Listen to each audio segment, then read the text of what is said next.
Jag inte gå igenom det jag går igenom. Ifall Gud verkligen var här närvarande så skulle inte min mamma vara sjuk. Så skulle inte min pappa ha cancer. Så skulle jag inte känna det jag känner just nu. Vi associerar stormens närvaro med Guds frånvaro. Jag ska berätta en story, okej? Det är lätt att tro att den som är uppe på scenen att så här, jag predikar minst lika mycket för mig själv som jag predikar till er. Som jag preachar till er, okej? Jag kommer ihåg i början av det här året. Jag var peppad inför det nya året. Jag tänkte allt ska gå bra, det här ska bli mitt bästa år, si och så. Men det började kaos. Det började med att, jag kan inte säga allting på scenen, men en av sakerna var att jag blev slagen av vakter. Okej, inte så mycket mer än det. Sen kom min kompis och sa att han kommer sitta inne på grund av ett beväpnat rån. Och massa saker bara hände och massa grejer hände. Saker som jag faktiskt inte kan säga här. Och det fick mig att tvivla och tänka, Gud, om du verkligen var här med mig, Gud, varför skulle du då låta mig gå igenom det?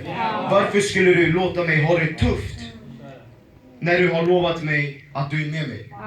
Och då kommer jag bara på Psalm 46, vers 1 som säger så här: God is our refuge and strength, a very present help in trouble. Så Gud är inte alltså bara där när vi räcker upp händerna eller på youth eller på söndagar, när vi prisar honom eller när vi har läst Bibeln eller när vi har fastat eller när vi har betett oss. Absolut, jag säger inte att han inte är här då, han är här. Men Gud är också där i mitten av din storm. Gud är där i ditt problem. Gud är där i mitten av din situation. Han är där i mitten av vad du går igenom. I mitten av vad du tror är så tufft. Han är där, okej? Tre löften. Jag ska ta upp 3 snabba löften som säger att Gud alltid är med oss, okej? Det är bibelverser alltså. Josua 1:9 säger: Have I not commanded you? Be strong and courageous. Do not be frightened and do not be dismayed. For the Lord your God is with you wherever you go. Fast jag älskar det här. For the Lord your God goes with you wherever you go. Så Gud är inte alltså bara där när vi läser Bibeln eller när vi gör bra ifrån oss. Gud, han är med oss när vi syndar. Gud, han är med oss om vi planerar ett rån. Gud, han är med oss när vi gör fel. Han är med oss vad än vi gör. Han går med oss i mitten av vår valley of the shadow of death. Han är där med oss. Jag sa det där om rån bara för att det var som dyker upp i mitt huvud.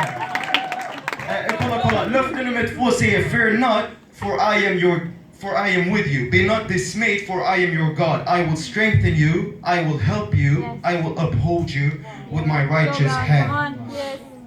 Löfte nummer 3 i 5:e Moseboken kapitel 31, vers 6 säger: Be strong and courageous. Do not fear or be in dread of them. For it is the Lord your God who goes with you. He will not leave you or forsake you. Jag har den upphängd precis vid min säng, där på baksidan på väggen. Så att varje gång när jag vaknar upp så kan jag se. Och på baksidan av texten, på bilden, så är det en storm.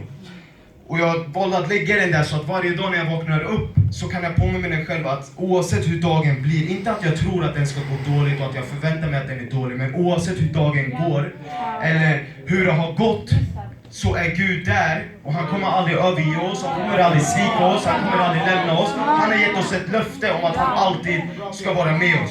Så jag tänkte så här, okej, det var 3 löften på att Gud alltid är med oss, eller hur? Det var 3 löften på att Gud alltid är med oss. Så jag tänkte, när ger man någon ett löfte? Man ger någon ett löfte när det är någonting framöver som kommer få någon att tveka eller tvivla, att vara osäker, eller hur? Man lovar någon någonting. Man lovar aldrig något uppenbart, eller hur? Jag kommer aldrig hem till mina föräldrar och lovar mamma, pappa, jag lovar att jag ska vara er son. Eller mamma, pappa, jag lovar att jag ska vara vit. Eller jag lovar att jag ska vara syrian. Det går inte. Man lovar aldrig det uppenbara, eller hur? Man lovar aldrig det uppenbara. Så varför gav Gud då oss ett löfte om att han alltid skulle vara med oss? För att han visste att det är någonting framöver som kommer komma, som kommer få oss att tvivla, tveka och kanske vilja ta en annan väg. Så han gav oss ett löfte.